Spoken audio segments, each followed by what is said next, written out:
The last video dealing with weighted sums and averages deals with Simpson's paradox. Now this is a very short worksheet, very short assignment inside of the weighted sums and averages section. So this video is going to be pretty brief. The example here is given that three brothers, Joe, Bo, and Mo, all have a 300 batting average, all up until the last game of the season.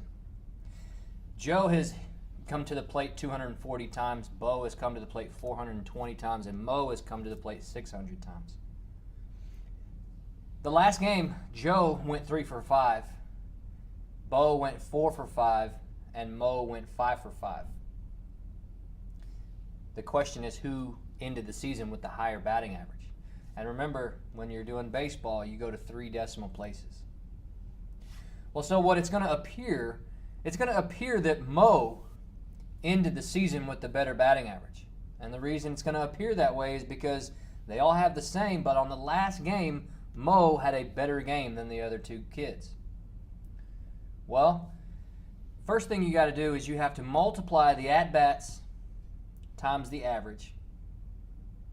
And then you have to add 3 to that number, or in this case add 4, in this case add 5. And that gives you 5 more hits. And then the at-bats go up by 5. Each one of them go up by 5, and you calculate the new average. Well, when you do that, you'll notice Joe, Bo, and Mo, they all end up with a 306 batting average. They all end up with the same batting average.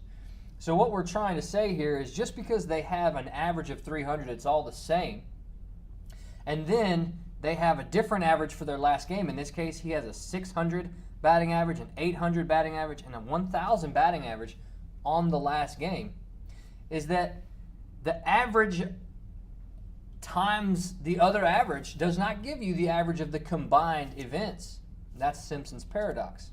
So what you have to do is you have to combine these things. So you have to take the total and then add 5 to get a new total, and then take the total hits based on the average, add the hits for the next game, get a new total hits, and then you're going to calculate a new average, which is going to be the combined average.